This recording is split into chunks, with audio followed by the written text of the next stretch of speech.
Planning a trip to Europe sounds exciting, and honestly, it is. But after years of traveling across Europe and now planning on a long multi country stretch ourselves, we've realized something. Even experienced travelers make mistakes, and they're usually not the big, obvious ones. They're the small planning decisions that seem harmless at first until you're standing in a long line, rushing to catch a train, or realizing you've built an itinerary that feels more exhausting than enjoyable. So today, we're sharing 10 of the most common travel mistakes people make in Europe, and more importantly, how to avoid them, not from theory, from real experience.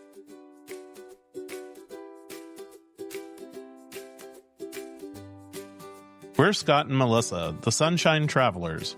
We're all about exploring the world and sharing the journey with you, whether you're a seasoned traveler, dreaming of your next adventure, or just here for the stories. No matter where you are on your travel journey, we've got firsthand experiences, tips, and plenty of inspiration from some of the most amazing places on Earth. So buckle up and get ready to travel with us.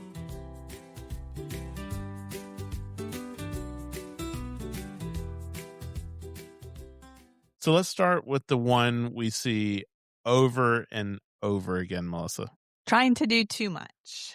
Exactly. Europe looks really small on a map, but it still takes time to get from one place to another. And whether you're doing that by train or plane, or even just thinking, since we're going to be there, we ought to do XYZ. Yeah, so overloading an itinerary, I think, is one of the biggest things. And we are 100% guilty of this. I would say even as we're currently planning our trip for this year and looking at our itinerary, there may be parts where we are definitely being guilty of this. I mean, we're trying to be very intentional for working in downtime, like in certain locations, like whole days, or even just taking our own advice and not overscheduling days. Yeah, as I was researching itineraries for each of the cities that we'd be visiting, I started thinking we haven't scheduled any downtime. And for an almost 3-month long trip, we only had at that time a couple of times where we said we need to intentionally schedule some downtime. That's a lot. Yeah, and you mentioned this, and I did point out. So I will say that we did schedule the Relaxed Trails of Tuscany with Max Adventure. So you guys get to hear it first. That is the one that we are going to do, the Relaxed Trails of Tuscany. And so this really is something that we've wanted to do for a while. It gives us the beauty of Tuscany, the ability to pop into wineries for tastings, and really some shorter duration walks. What I love about this one is that we will not move hotels every night. And some of the walks are short to where we won't have a tour planned. We won't have a cooking class planned. We won't have a dinner planned. We won't have dining reservations or any of those things.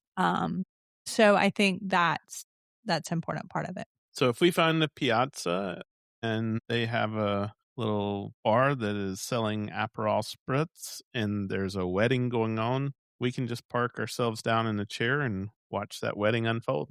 Yeah.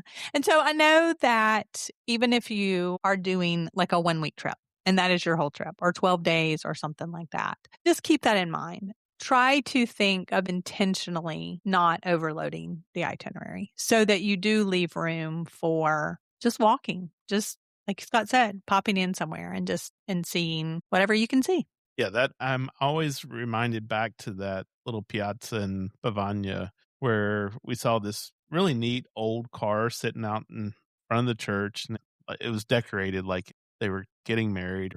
And you could see all the people walking around, and they were in suits and tuxes. And so you knew that a wedding was going to be happening here. And then you found a little table outside a cafe. You ordered a couple of Aperol spritz, and we just sat there and enjoyed them while watching them come out and then take the pictures. And then the photographer and me wanted to jump up and go take pictures too. And I had to try to keep myself out of their wedding. But I remember those 3 ladies, they looked like they were probably in the wedding, like some type of bridesmaid, because they were all dressed the same. And they were sitting on the wall and smoking. And I came back and said, "Oh, I wish I could have gotten that picture, but I couldn't do it without being really obvious and just intrusive to their day. And so I avoided doing that. But, it's just one of those experiences that I couldn't plan for. It just happened. And you have to have time inside your schedule to allow that to just unfold and happen.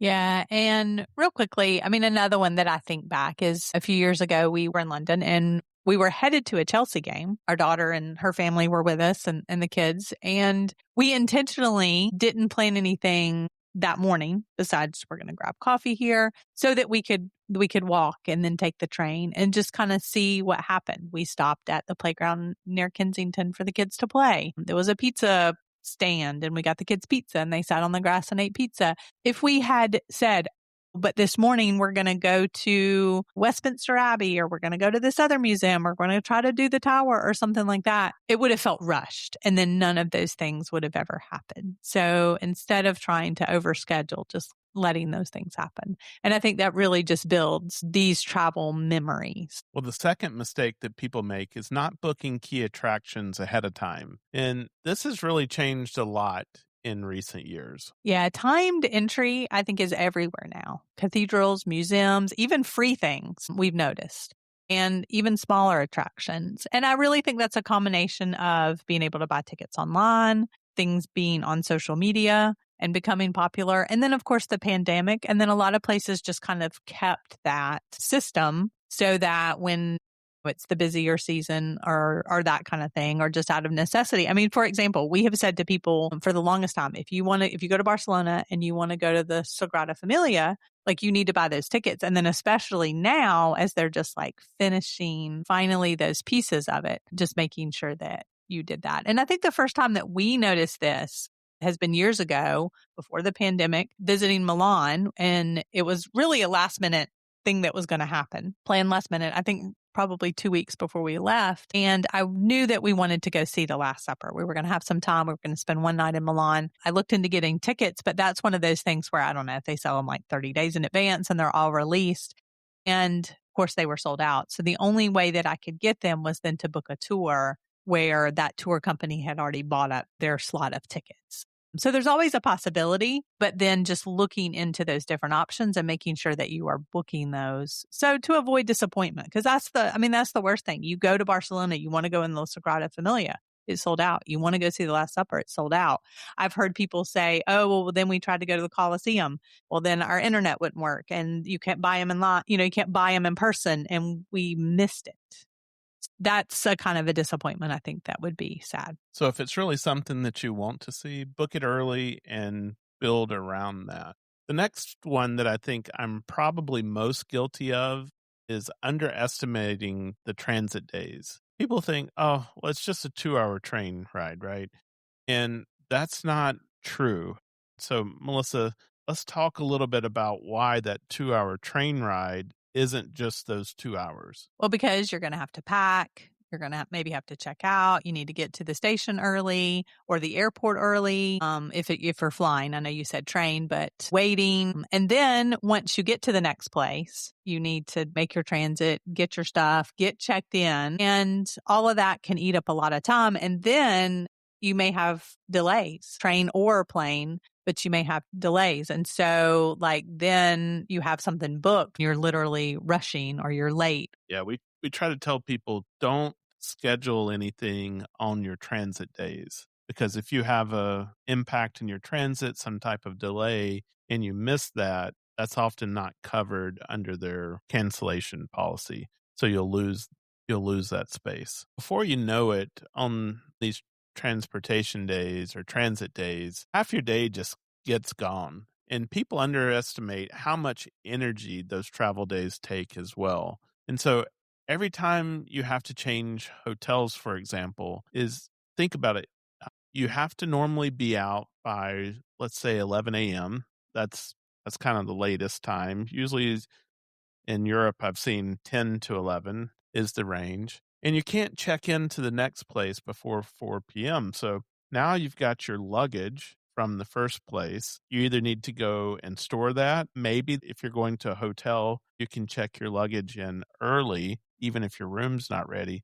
But if you've rented an Airbnb or some apartment, there may be no place for you to leave that luggage. And so now you got to figure out what you're going to do with your luggage during that time as well. So just keep that in mind as transit days can put a lot of wrenches into your schedule. And so be flexible around that and don't make reservations on those transit days. Yeah, our rule now is trying to stay at a hotel for at least 2 nights. I would say probably at least 90% of the times. I mean, sometimes it doesn't make sense. You need to transit close to an airport to like fly out the next day, or you just don't need to be in a place 2 nights. But it definitely can be exhausting. Let's take, for example, even our recent trip to Tasmania. We flew in Brisbane, and then we had to change planes. And then, I mean, it felt like we were going to get there at, I don't know, 2:30. But then by the time we actually got our stuff and then got to the hotel, like it's like 4:30 by then. And then our room's not ready and you just have to work all that stuff out. So we didn't end up as much time in Tasmania, I guess, than we really thought. And so on those arrival days, for example, okay, we probably could have used another whole day if we really wanted to see that place. And so if you're doing a cruise, that could definitely be the cruise. Okay. So the next mistake we see people make is staying too far outside a city in order to save money. And so we've actually done this a couple of times. We didn't really realize how far away it would be. One of the times we did in Rome, we did it in order to use points and stay at, it was then a Starwood, now a Marriott hotel. It said there was a great view of the Vatican, which there was. We could walk to a train station, but then we basically had to commute into central Rome. And so that meant spent time getting our bearings about how to get to and from the train station. And so if you wanted to then go back to the hotel, it was actually quite a journey in order to do that. It wasn't you could just like go back and rest, and there was all that transit time. Also, during that time, several of the central metro stations were closed for construction, and we ended up having to get a taxi back to the hotel at least 2 times that I can remember. And so did what we ended up saving in points, or, if it looked like a cheaper hotel, did we end up saving that in both time and transit? So our tip is to always save all the attractions that you want to do, and then save some of the hotels that you're looking at in Google Maps, and then looking to see not only how far away they are, because that can also be deceiving. Lisbon, for example, because it's so hilly, but seeing, like actually saying from here to here. And then how long does that take, walking or transit? Yeah, you might save on the hotel, but then you end up losing time, convenience, and sometimes money on the transportation. And I would say that the atmosphere matters too. Staying central or staying in a certain neighborhood, even if it costs a little bit more, can definitely change how that city feels and how that trip feels. Now, in this particular case, it was more of like a neighborhood feel, but it was a big, almost conference hotel. And there wasn't even like a pastry shop or a coffee shop like close by. I think one time we didn't want the hotel breakfast or something, and it was like even far away to go and do that.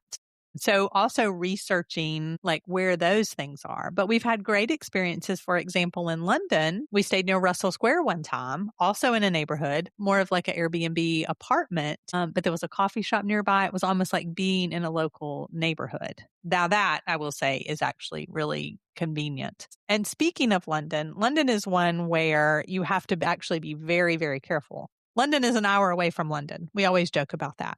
Okay. And so even in central London, so you could be staying near Green Park, Buckingham Palace, Kensington, that kind of area on one side of town. And you're a good hour away from the Tower of London and Tower Bridge, etc. And so in that case, we would even say, like, if you have a whole week in London, you may want to split your time so that you're not crisscrossing in the city to kind of get to some of those things as well. So really understanding, where do I want to go? What do I want to see? How much is this going to cost me in both time and transportation cost?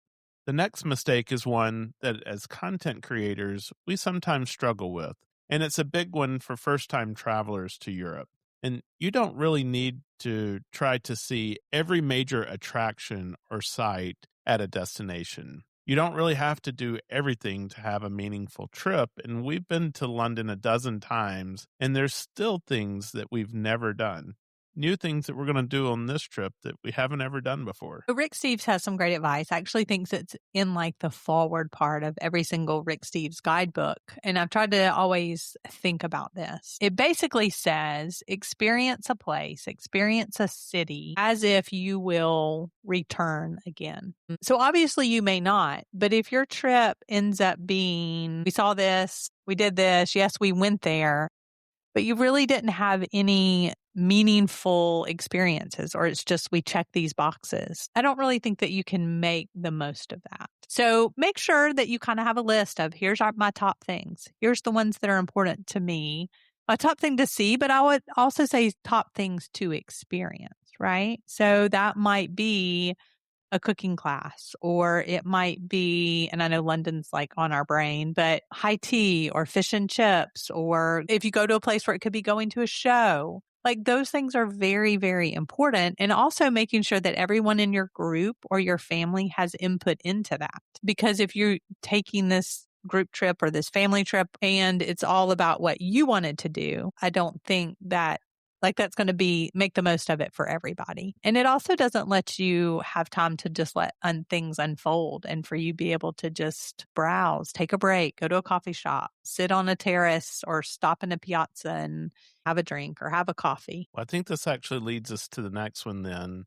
And the sixth biggest mistake that people make is not leaving flex time. So weather changes and energy levels change. And as we're talking about this, I also think sometimes it might be think about some of those things that are like weather dependent or something like that, and make sure that you schedule those earlier in trip so that then if they get disrupted by that, you could have another opportunity. I've been seeing this week as I was looking at ferries for the Amalfi Coast, notices that the ferries were canceled that day. So if you had a day where you're going to go to the Isle of Capri, for example, and the ferries are closed that day, well, if you booked that on your last day, it's now off your schedule because there's no other opportunity. So put those kind of things towards the beginning. Yeah, and that's a great point just to think through that. And I would say another example of that is we were in the Masai Mara. They intentionally scheduled the hot air balloon ride like one of the first days so that if there was something, I think there rarely is, but that you do have that time worked in just in case. A changing of the guard in London would be another example. It could be canceled last minute because of weather at any time. So just keeping those things in mind and having some flexibility in your schedule, I think to pivot as well, and just knowing that that can happen. And sometimes you find a neighborhood you just want to stay in longer. But if you've got too many things booked into a rigid schedule, it doesn't leave room for that. And we don't recommend booking more than one tour experience a day and then maybe a dining reservation.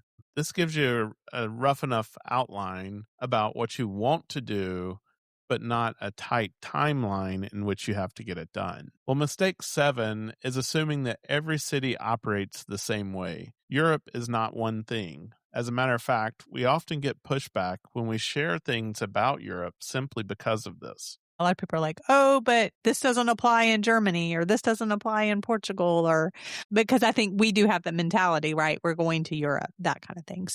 Keep in mind that especially things like operating hours, dining culture, transportation, it varies by country and even by city versus if you're going to be out in a rural area. And we've talked about this a bunch, but we also know that in more rural areas of England, the UK, for example, they won't serve lunch past a certain time. And then the kitchens will close in the evening. Whereas you might go to Spain and the kitchens aren't going to open, until really, really late. And so just doing your research and being prepared for those things and the differences. I remember one of our trips to Madrid.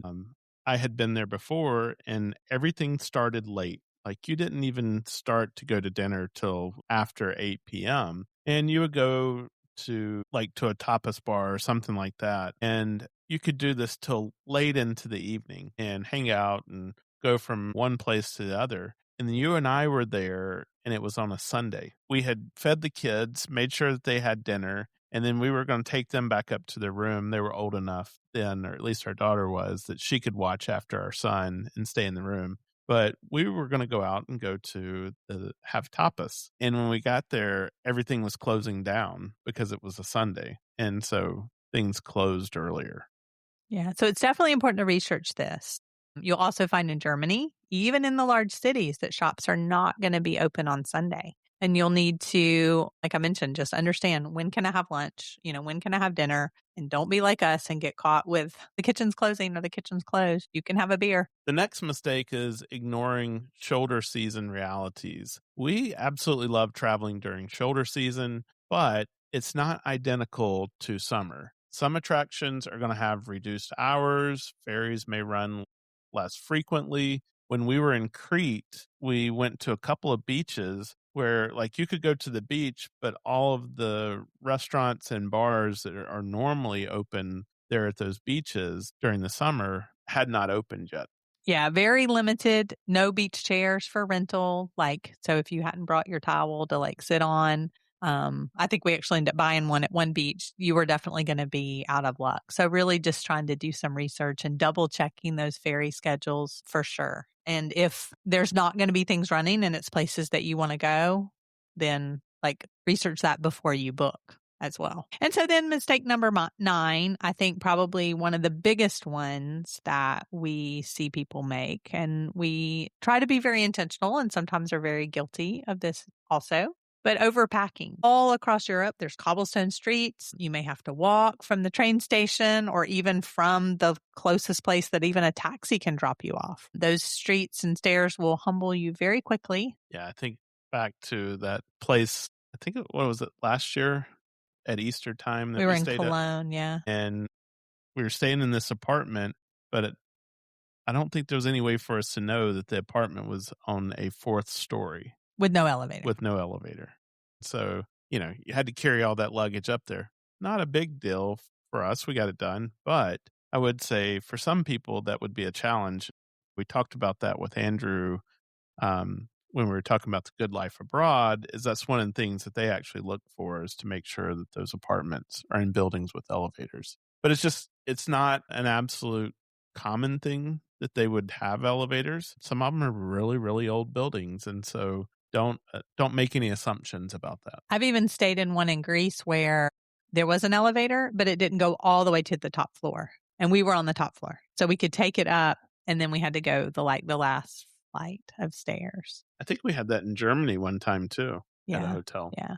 So if you cannot comfortably move your luggage yourself, then it's going to be too much. So thinking about things and thinking about trains and ferries and planes, but think about packing lighter. And if you get in a situation where you don't have it, figuring out how to buy it. I want to make that point. This isn't about don't go to these places because of this reason. It's about changing the mindset as you go there. It will be more difficult. And maybe I don't need to have 3 outfits for every day. Maybe I don't even need to have a new outfit for every day, right? You're not going to run into anybody that you know, chances are. And so if you're wearing the same outfit twice, who cares? Yeah. How do you build in a capsule wardrobe that can mix and match and change your accessories and things like that? Because this is a real issue.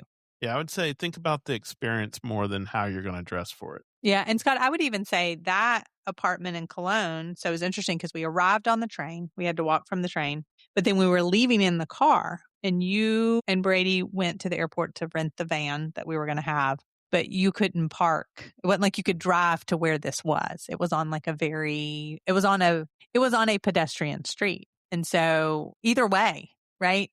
Even if you had to meet the taxi. So just being prepared for those things, or researching to where you don't stay in those types of places. But we would say err on the side of less. Well, then finally, and maybe this is the biggest one, is trying to chase the perfect trip. So something is going to go differently than planned, and that's okay. The goal of travel is not perfection. It's about connection. It's about experience. And sometimes those things that you didn't plan for that happened end up being your very best and most valuable memories.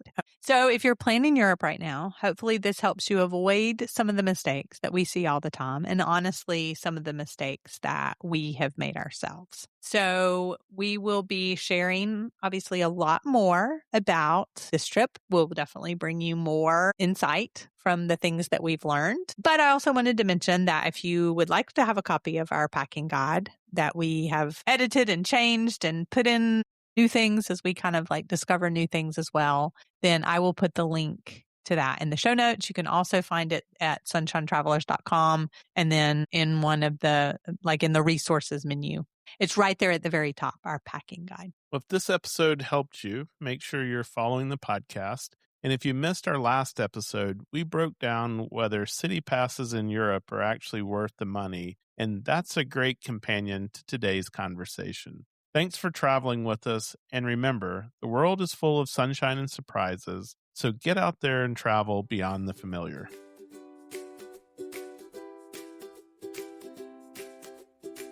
Well, that's it for today's episode. Wherever you're listening from, we hope we've added a little spark to your travel dreams today. If you've been enjoying the show, a 5-star review on your favorite podcast platform goes a long way. It helps new listeners join our Sunshine Travelers family. Be sure to follow or subscribe so you never miss an episode. And join us on Instagram or Facebook at Sunshine Travelers Podcast. Remember, that's Travelers with one L. And if the stories, tips, and adventures we share bring a little sunshine to your week, you can even buy us a cup of coffee now. You'll find the link in the show notes. And of course, share this episode with a friend. Adventure is always better together.